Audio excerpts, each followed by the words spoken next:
A sexualidade de mulheres atendidas no ambulatório Araújo Lima, na cidade de Manaus, AM, após tratamento de carcinoma de colo uterino. Projeto sob orientação das docentes Patrícia Leite, Cíntia Cardoso e realizado pelas discentes Luana Sanches, Giovana Guimarães e Thaís Alil.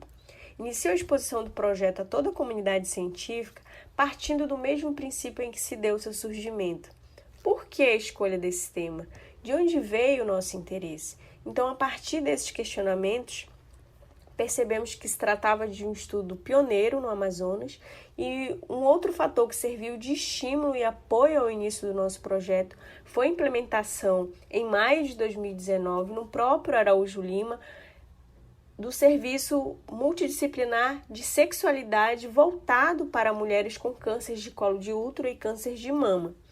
Outro fator também que serviu de incentivo ao nosso projeto foram os dados epidemiológicos. De acordo com o INCA, o câncer de colo de útero no país ele é considerado o terceiro tumor maligno mais frequente e a quarta causa de morte em mulheres por câncer.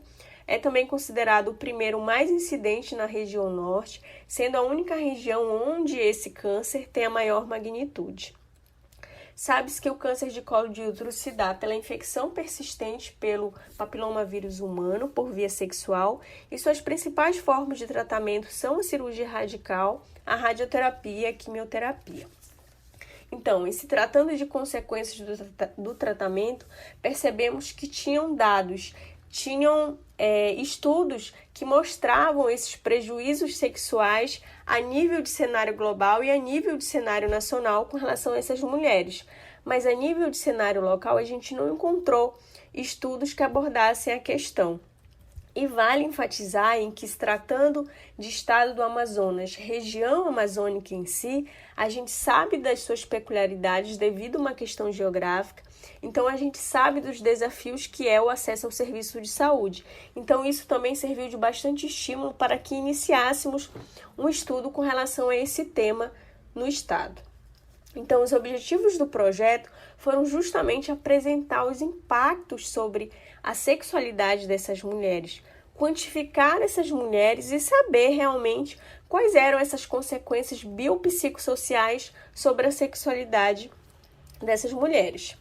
Bom, o grande desafio do nosso projeto se deu durante a coleta de dados devido à pandemia, que a nossa coleta de dados acabou sendo interrompida, então a gente não conseguiu atingir a meta da amostra. O esperado eram 60 pacientes, mas só conseguimos entrevistar 14 e com isso a gente não conseguiu realizar uma análise estatística do projeto devido ao N ter sido pequeno e apenas uma análise descritiva. Nos resultados a gente percebeu que das 14 pacientes entrevistadas, apenas uma sabia do seu diagnóstico de HPV, é um dado que deixou até mesmo a gente surpresa. E dos sintomas, a maioria relatou ressecamento e ardor vaginal.